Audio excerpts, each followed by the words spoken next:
दृश्य आपण सध्या पाहतो मुंबईतल्या दादर परिसरातल्या सेना भवन इथली ही दृश्य आहेत। पुन्हा एकदा आज विद्यार्थ्यांकडनं आंदोलन सुरूच आहे आणि सातत्याने गेले 2 दिवस हे आंदोलन सुरू होतं। आज पुन्हा एकदा हे आंदोलन सुरू असल्याचं आपण पाहतो आहोत। मोठ्या संख्येनं विद्यार्थी पुन्हा एकदा आंदोलनासाठी जमल्याचं पाहायला मिळत आहे।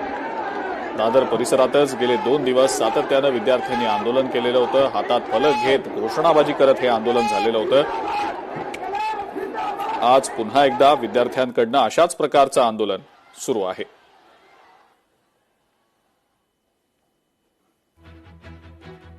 मोठ्या प्रमाणावर विद्यार्थी रस्त्यावर उतरलेले आहेत आणि आक्रमकपणे घोषणाबाजी देखील केली जाते।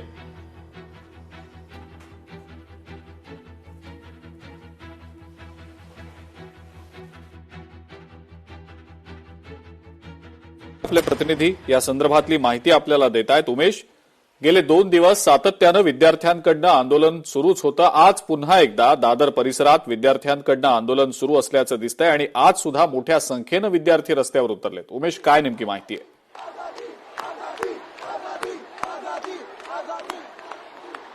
नक्कीच अजिंक्य, जर आता तू माझ्या चौकडे बाजूलाच नाही तर चौकडे बघतील तर तुला विद्यार्थी आणि विद्यार्थी दिसतील। दादरच्या सगळ्या गजबजलेल्या परिसरात दुपारपासून हे विद्यार्थी जमायला सुरुवात झाली। आता 5वा दिवस आहे आणि जे जंतर मंतरवरती आंदोलन सुरू आहे त्या आंदोलनाच्या पार्श्वभूमीवर आणि त्या सर्व विद्यार्थ्यांना सपोर्ट करण्यासाठी हे विद्यार्थी इथं जमलेले आहेत आणि धर्मेंद्र प्रधान यांचा राजीनामा तर झालाच पाहिजे आणि आता पंतप्रधानांचाही राजीनामा झाला पाहिजे अशी मागणी मोठ्या प्रमाणात इथं होताना पाहायला मिळते। आता हा सगळा परिसर पाहिला तर हा शिवसेना भवनातला हा परिसर असून हा अत्यंत गजबजलेला हा रस्ता आहे आणि या दोन्ही बाजूच्या म्हणजे अगदी शिवसेना भवनाकडे जाणारा आणि दादर स्टेशनकडे जाणाऱ्या दोन्ही रस्त्यावर विद्यार्थी आपल्याला पाहायला मिळतात आणि या शिवसेना भवन असेल, शिवाजी पार्क परिसर असेल आणि दादर स्टेशन परिसर असेल या सर्व भागांमध्ये मोठ्या प्रमाणात विद्यार्थी जे आहेत ते जमायला सुरुवात झालेली आहे आणि त्यांची एकच मागणी आहे की जे नीट पेपर फुटीचं प्रकरण आहे याच्यामध्ये न्याय झाला पाहिजे।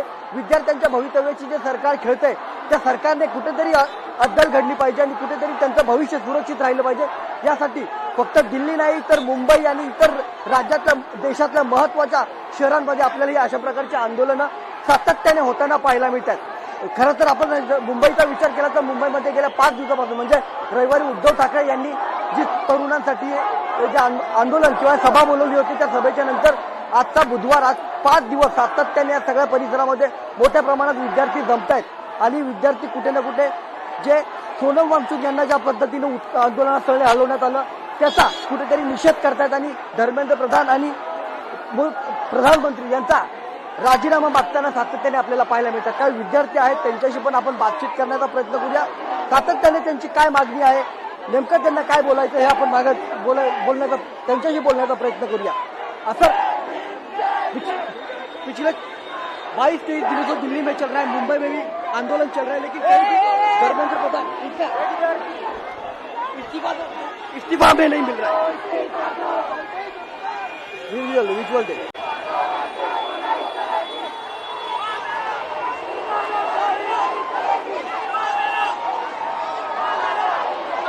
अजिंक्य, आपण पाहू शकतो या सगळ्या परिसरामध्ये आपल्याला विद्यार्थी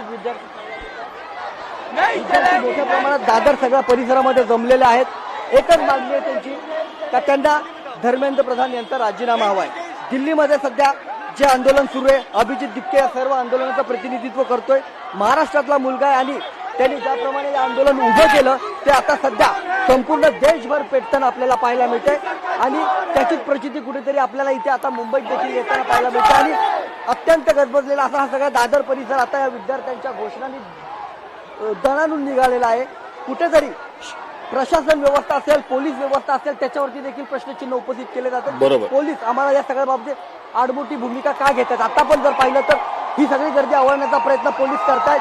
ही गाडी आता आपल्याला जाताना दिसते, गाडी या सर्व मुलांना ताब्यात घेण्यासाठी आली होती, मात्र प्रचंड या मुलांची संख्या असल्या कारणाने पोलिसही आता कुठेही पोरांना तेव्हा मुलांना ताब्यात घेण्याचं धाडस करताना दिसत नाही अशी ही सगळी परिस्थिती आहे। मात्र या सगळ्यात ट्रॅफिकला कुठे त्रास होणार नाही, सामान्य नागरिकांना त्रास होणार नाही याची दक्षता जी आहे ती घेण्याचा प्रयत्न केला जातोय। त्यामुळे हे आंदोलन अजून चिघळणार का, हे आंदोलन अजूनही पेटणार का हे बघावं महत्वाचं लागणार, कारण विद्यार्थी कुठे शांत बसताना दिसत नाही. त्यांना केंद्रीय मंत्री, शिक्षण मंत्री धर्मेंद्र प्रधान यांचा राजीनामा हवाय. अजिंक्य. बिलकुल उमेश, धन्यवाद माहिती दिली त्याबद्दल. आणि या विद्यार्थ्यांचा हा जो आक्रोश आहे तो लोकशाही मराठीच्या प्रेक्षकांपर्यंत पोहोचवल्याबद्दल, कारण हा आजचा तिसरा दिवस आहे. हे विद्यार्थी आंदोलन करतायत. मुंबईतल्या दादर परिसरामध्ये घोषणाबाजी देखील जोरदार सुरू आहे. एकीकडे पावसाचा जोर आहे मुंबईमध्ये, मात्र या विद्यार्थ्यांच्या भावना सुद्धा तितक्याच तीव्रपणे हे विद्यार्थी मांडताना दिसत आहेत. त्याचाच आढावा आपण या निमित्तानं लोकशाही मराठीवर घेत आहोत. उमेश, धन्यवाद माहिती दिली त्याबद्दल. लोकशाही मराठी ऐका, पहा, जागरूक रहा.